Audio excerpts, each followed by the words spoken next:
Okay, so I'm currently on 11th Street in the sports complex as part of my pro wrestling episode, and trying to picture where the entrance from 11th Street used to be for a building that's no longer here. But man, oh man, what a great building it was.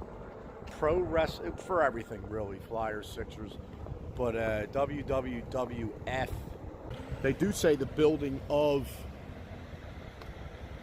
the Philadelphia Spectrum, and I will post the actual date that was built, is what made the Philadelphia arena obsolete.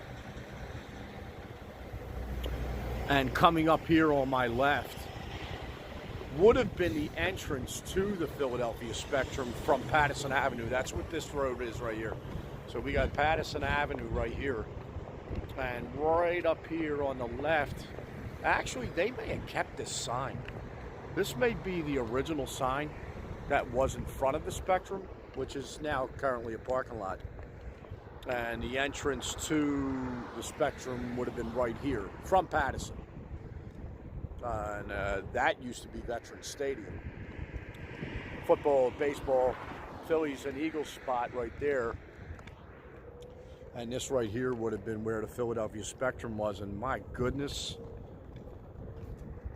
me and my friends lived at the Spectrum for wrestling. WWF, then to WWF.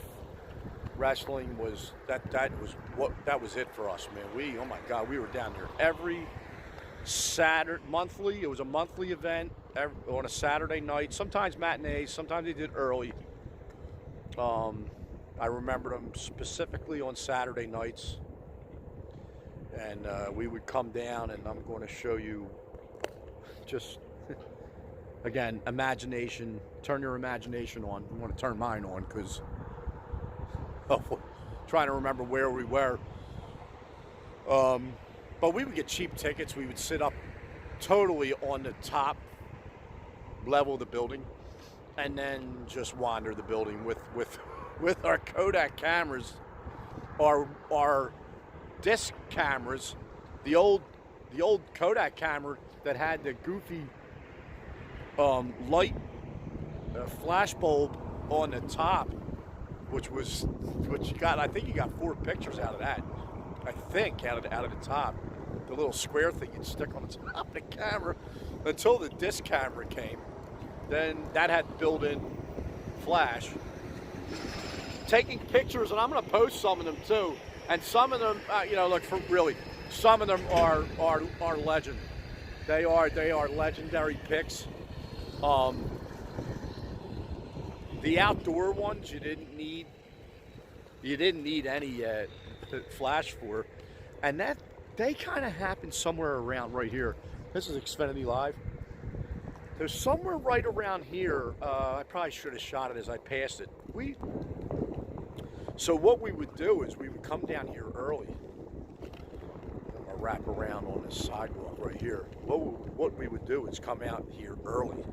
And early as in, like, I don't know, 3 o'clock, and stand around by the tunnel entrance of the Philadelphia Spectrum, which that entrance was on 11th Street, which I'm coming up on now. And one by one, and if you listen to enough shoot interviews of pro wrestlers like Greg Valentine and, oh God, Rocky Johnson, honestly, any. The travel aspect of the job was probably as hard as taking the bumps in the ring. They just literally drove thousands of miles a week. In a lot of these instances, going from one arena to another, probably trying to save, also save some money and make more money by not spending as much on airfare, I would think. But anyway, some would come in cabs, some would come in their car. And so the Spectrum was obviously a massive building. And somewhere around in here, there was an entrance, a tunnel entrance, very much like the Wells Fargo's tunnel entrance. And but at that time, you know, security wasn't as crazy at all as it is now. And they would actually, the wrestlers would get out of their cars, we'd get pictures with them. A lot of them, of course, would also protect the kayfabe, which was a big deal back then. And they would basically give you the biz. I had Hulk Hogan, heel Hulk Hogan, which is the only Hulk Hogan I really, you know, inevitably really enjoyed. Heel Hogan would, he gave me some business the one time, which was great. Just good as an autograph. Because he just was like, I ain't signing nothing. Okay, cool. Okay. And, but that didn't happen here. That happened in Wildwood, New Jersey. But here, yeah. So I'm going to post a bunch of a handful of pictures that we took back then. But just imagining, like, they had, like, their entrance. It was kind of very similar to that one right there, where the wrestlers would come in and you know, you get pictures with them. And even, I remember even Don Morocco wasn't kayfabe. And when you say kayfabe, it's, I mean, staying in character. He wasn't as much that guy, even though he was a super heel back then. I mean, I gotta hand it to him. He did a couple he did some crazy angles, some real vicious heel stuff. One of them was with Jimmy Snuka, and but he still would park. He would park right on the one side of the building and walk into the tunnel. I don't remember him necessarily signing an autograph, but he was cordial. He was kind of like, yeah, whatever. Used to see Andre the Giant there come out. Bob Backlund all the time. Bob Backlund was a lot of fun. And he was the champ forever. Almost that whole time we were going to Spectrum Wrestling, he was the champion. But that's what we would do. Basically right off to the left, in that big open space next to Xfinity Live, was the Spectrum. And I just wanted to add that. Of course, no longer here. But, you know, we got Wells Fargo Center, which has had plenty of history, wrestling history. I've been in there a number of times for Raw and house shows. But speaking of the origins, talking about going to wrestling in 1978, it was the Philadelphia Spectrum, and it sat right there. Right there. Honorable mention, and I just was in West Philly for this video, at the Philadelphia Arena, and probably not that far from there. I don't even know if it was a mile away. Probably less than a mile was the Philadelphia Civic Center, and NWA used to operate out of there. Me and my buddy were just talking. I don't remember going to an NWA show. I remember wanting to. Heck, they even did outdoor. I thought they did a Philly outdoor, like, Great American Bash around here.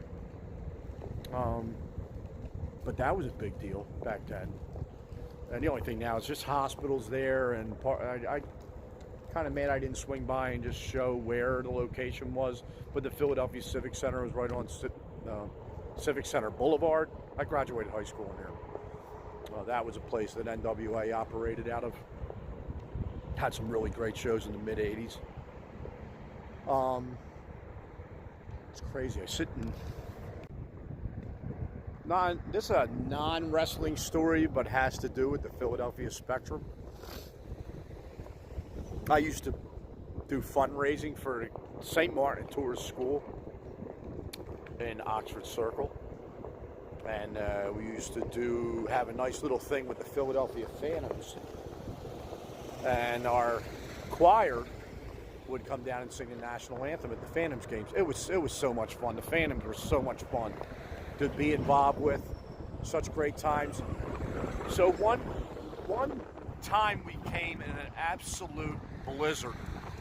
I'm gonna say like almost probably like a 10-inch snowstorm at least, where we were actually like, is this game even going to be played tonight? And right here was the entrance to the building. And the bus pulled up right here, the school bus. We had 2 or 3 yellow buses. That's how many people we were bringing down here. Some people even chose to drive, but the buses pulled up here. I remember it was such a long drive, time-wise, because the storm was savage. It was vicious. But we got down here. The buses pulled up right there on the shoulder, and then we got out and had to run in the building, up the steps. The Spectrum steps were right up here, and then my rep from the Phantoms was on the other side of the door. Actually, he was waiting out front, and actually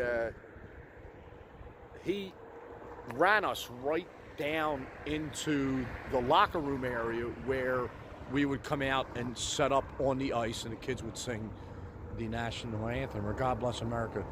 And then, but the thing is that we were really running close time-wise. And it was such a great feeling because the kids were so excited to come down. The snow was, they got it all that day. They got the Phantoms mascot. They got a great Phantoms game. They got to stand on the ice. They got to drive through a snowstorm. And then one of the funniest parts was when we were down in the locker room area, the area where we were staged at before we went on the ice was where the referees came out, and the refs were like already tall, and then the skates threw another 3 or 4 inches on them at least, and the kids' faces watching these giant humans on ice skates walk past them to get onto the ice was that was worth the trip. What a great time! What a great memory of the Philadelphia Spectrum, and had to share that. I just had to.